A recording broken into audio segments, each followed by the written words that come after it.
Olá, rolou uma química. Esse tipo de atração todo mundo sabe que é, sem precisar decorar fórmulas, nem misturar letras e números.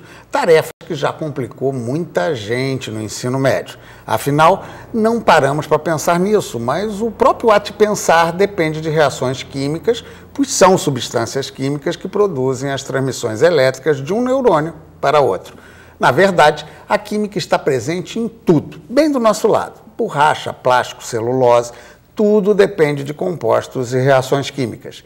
E se a ciência da química permitiu transformar petróleo em plástico, hoje vilão da natureza por conta da dificuldade de decomposição poluindo o meio ambiente, pode estar na química também a solução para reciclagens, filtragens, despoluição.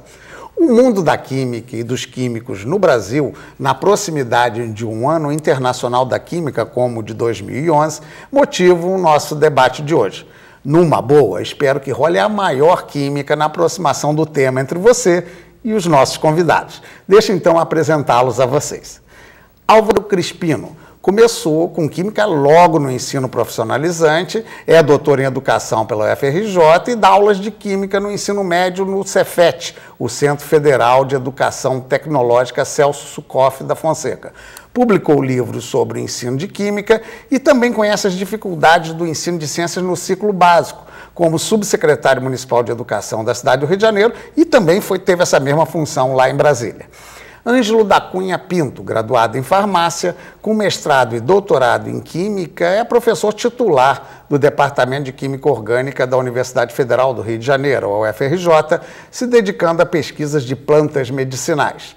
Aurélio Berd Buarque Ferreira, com formação em Química Industrial e Engenharia Química, é doutor em Química Orgânica na área de Fotoquímica e professor, pesquisador também, da Universidade Federal Rural do Rio de Janeiro. Robério Fernandes Alves de Oliveira, diretor tesoureiro da Associação Brasileira de Química, se define como um apaixonado e militante da química, e especialista em gestão de resíduos sólidos e professor também de ensino médio no Instituto Federal de Educação, Ciência e Tecnologia aqui do Rio de Janeiro.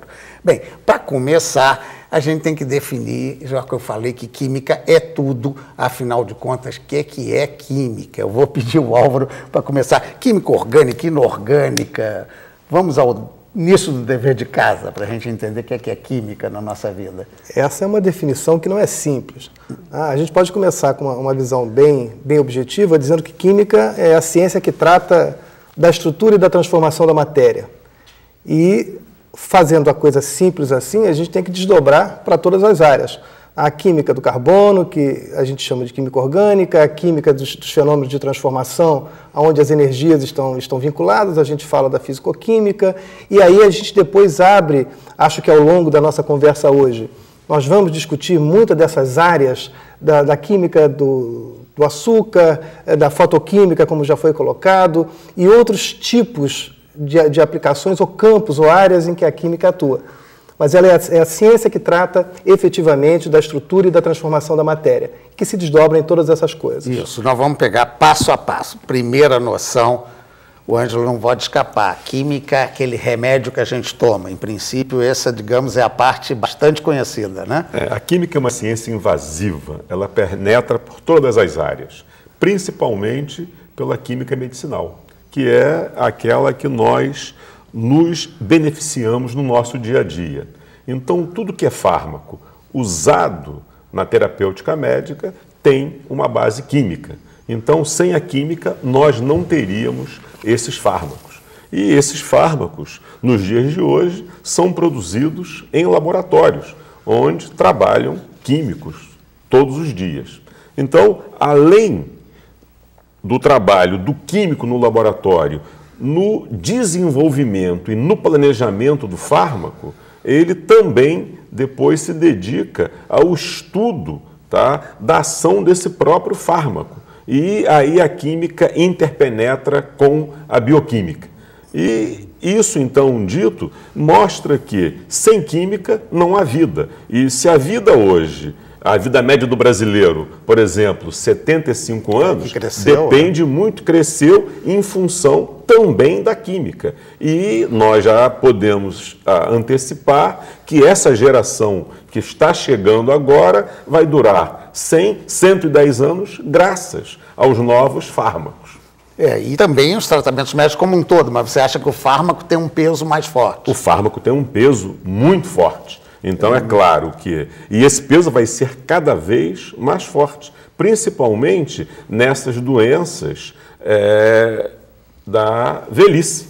Então, essas doenças serão tratadas no futuro com fármacos. Não serão cirurgias, nem outros tipos de tratamento. Até porque muitas doenças a gente nem conhecia, porque a pessoa não chegava lá, né? Com certeza. Pelo menos isso, os antibióticos e tal já permitiram isso. Isso ficou bem claro que já tem um peso forte. Mas a gente citou, e o Álvaro citou o professor Aurélio, em relação ao lado foto. Então, já explica o seu. Vamos lá, para a gente começar a entender melhor. A fotoquímica é a química aplicada às transformações que são provocadas por luz. Quer dizer, a luz, na verdade, nós existimos aqui porque a luz absorvida pelas plantas faz com que essas plantas transformem o CO2 e a água em açúcares. Esses açúcares, então, ou carboidratos, servem de alimentos para animais e, eventualmente, eles servem de alimentos para nós também, né? Acumulados nas raízes. A gente tem mandioca, tem em sementes, né? Como trigo, milho, etc. e tal. Eles nos alimentam. Então, a fotoquímica, no aspecto de fotossíntese, é a base da vida na Terra, né? Agora, além disso, nesse momento, a fotoquímica tem um papel importante a representar também como fixação direta de energia solar sob forma de energia química ou energia elétrica em substituição à queima de combustíveis fósseis. Então, veja só, a queima de combustíveis fósseis gera CO2 que está gerando aquecimento global através do efeito estufa. O aumento da fotossíntese diminui esse CO2 e pode ser uma maneira de você tentar recuperar a nossa atmosfera. Então, isso é um trabalho de químico, claro, associado ao agrônomo, para aumentar a área verde, etc. e tal. Mostra a importância, inclusive, de não haver desmatamento para que possa haver fixação de gás carbônico, de CO2. Por outro lado, mesmo sem a nossa interferência, a natureza já faz essa fixação. Agora, com a nossa interferência, essa fixação pode ser maior, porque há necessidade de medidas emergenciais para diminuir a quantidade de gás carbônico na atmosfera. Então, sem falar que você citou até essa energia da luz, né, que hoje em dia a energia solar já é uma opção bem mais próxima, né, do que já foi por tecnologia. Bem, vamos ao Robério, então, Robério.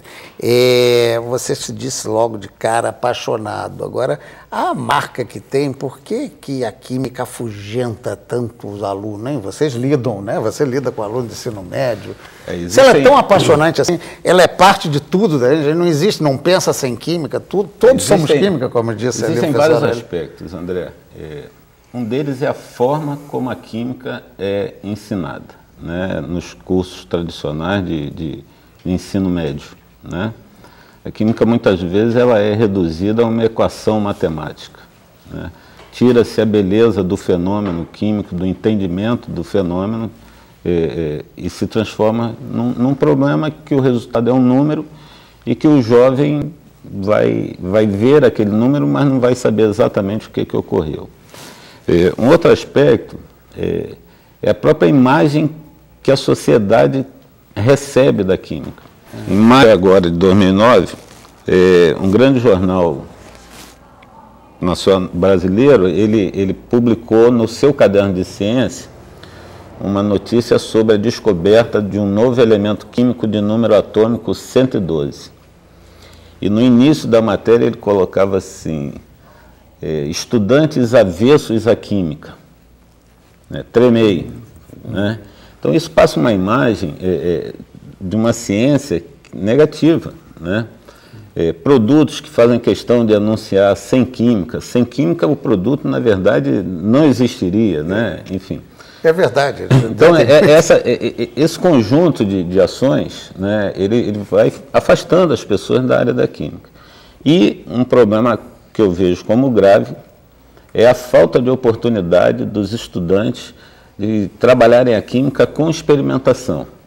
A química é uma ciência que tem uma capacidade de experimentação muito grande e os estudantes, eles simplesmente têm que decorar conceitos.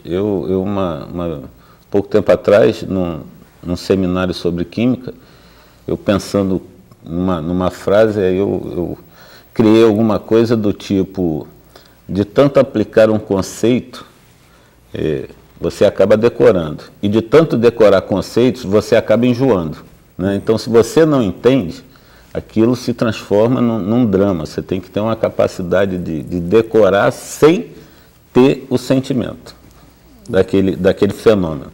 Então, isso eu acho que são alguns dos motivos que afastam as pessoas da química. Por outro lado, se você me permite, eu trabalho num universo totalmente distinto, porque eu trabalho num Instituto Federal de Educação Técnica. Lá os nossos estudantes, eles gostam muito de química. Por quê? Porque eles são jovens que entram na faixa de 14 anos e logo no primeiro ano, a partir do primeiro ano, eles vão estudando química e fazendo experimentações. Até me permite uma parte, vão até em busca disso, porque lá era a antiga Cefet Química, né? A tradição de quem gosta de química vai para lá. Escola Técnica Federal de Química. Só que lá a química é acompanhada da experimentação. E isto é um motivador para se gostar de química. Certamente eu acho que até do ponto de vista do ensino da ciência, sempre que há experimentação, museu, interação, a coisa melhora. Com certeza. Né, desmistifica um pouco, né, a dificuldade. Bem, eu vou fazer agora um pequeno intervalo, já a gente volta para continuar discutindo aqui no Tome Ciência Química no Brasil.